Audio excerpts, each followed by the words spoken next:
Some absolutely fantastic moments of this World Cup so far. The United States getting back-to-back victories to start it. Curaçao getting a point. Lionel Messi with a hat trick for Argentina as they open up their World Cup. And here are some of the other great moments we've seen so far. We've seen Cabo Verde, we've seen Curaçao get points, Jordan and Uzbekistan making their debuts at the tournament, Messi on a hat trick, Canada getting their first ever World Cup win by 6-0 over Qatar, and the US men's national team winning back-to-back matches at a World Cup for the first time since the first World Cup in 1930. And as a result, we want to bring you some of our favorite moments of the tournament so far in greater detail. And I believe, Nigel, we are starting with you, and we can only start with one place in Atlanta when Spain took on Cabo Verde and drew 0-0. Yes, Cabo Verde. I'm a dreamer, Witty. I played this game. I love it. I love an underdog story. You talk about Cabo Verde and how far they've come in such a short space of time, and to get a result against Spain, World Cup debutants, it is fantastic to see. When you look at how small this nation is and what they've achieved, that there is just historic. And Wittyngham there, the goalkeeper, that is the story for me. It's great. We didn't know it watching the performance. We saw how emotional he got towards the end. We come to find out his mother wasn't able to go there to watch him in this historic moment, not just for his nation, but personally for himself as well.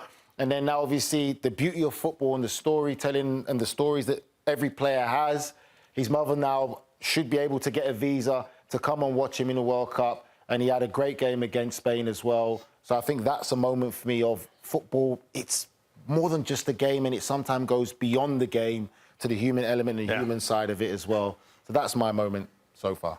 And he's going to transition from being a brilliant goalkeeper to an Instagram influencer at some point, because he's got twice as many Twitter or Instagram followers as Patrick Mahomes or whatever the 13.5 million, 14 million.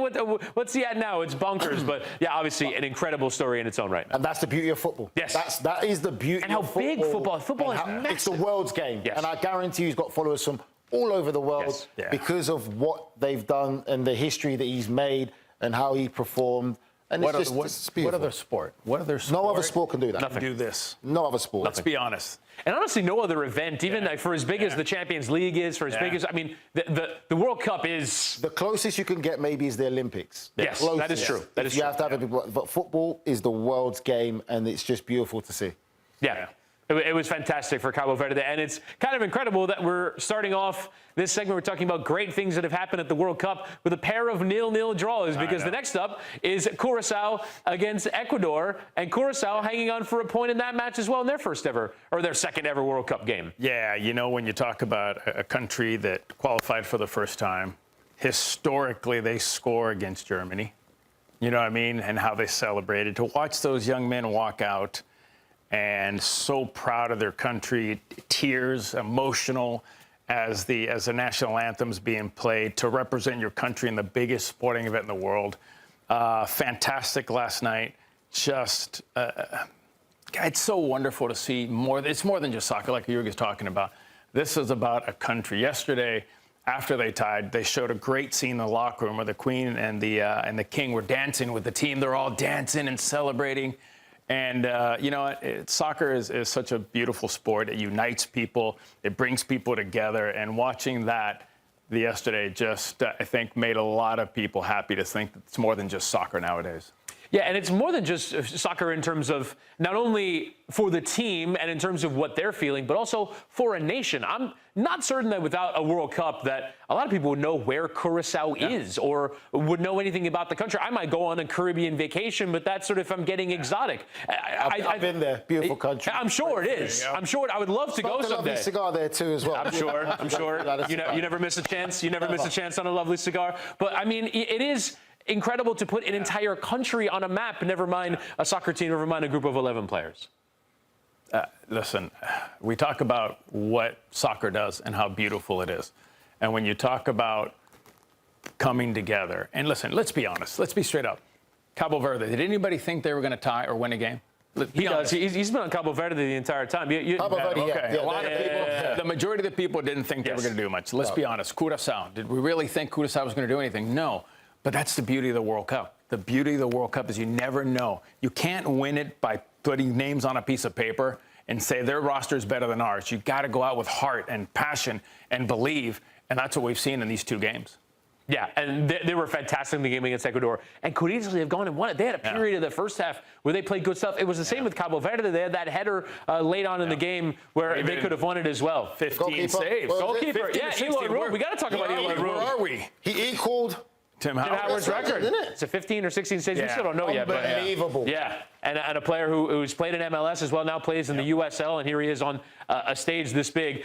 For my moment so far of the tournament, it really has been, we'll talk about the individual performance of the U.S. against Paraguay and the way that they dominated. But in the overall, Marcelo, as someone who played in the World Cup in 1994 and knows the power of playing in a home World Cup, the way that the U.S. men's national team has captured this nation, has gotten this nation behind them. I saw this great tweet at like 2:30 in the morning on the day after the game happened.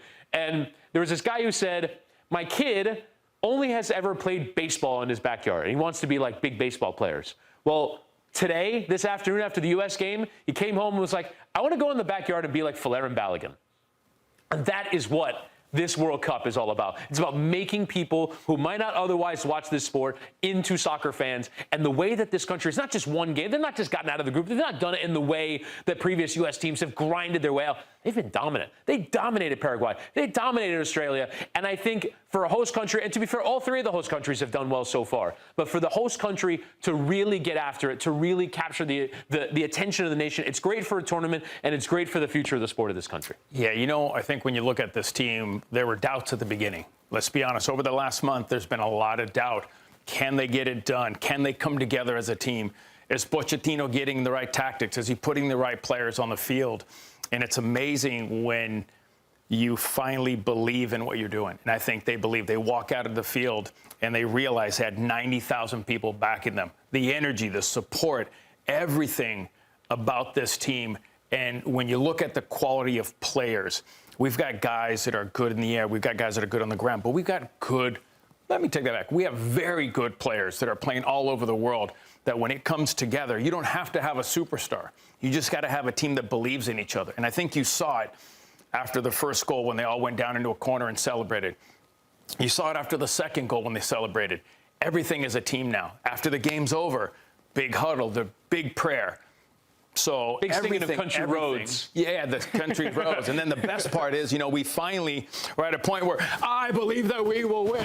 I believe that we will win. So, you know, the power of belief can go a long way in a World Cup, and especially when you're talented as the way they are. Listen, he said it as best as it can be said. I love it. Team dynamic. They are playing well. I love the fact that they've rose to the occasion in the fact of they're embracing the pressure and the support of the fans because the nation is behind them. They're influencing. They have no idea because these players in the moment, they're in a training camp, they're focused. But they have no idea how many youngsters they are influencing, watching them to want to be professional football players. Like the tweet you spoke about in my community, one of the fathers I speak to, I went to his house the other day. He said his kids play baseball the whole time. He goes, now all of a sudden he wants to start playing soccer because they're seeing it, they're watching it. So they're influencing the next generation in ways that they have no idea and won't realise till after the World Cup.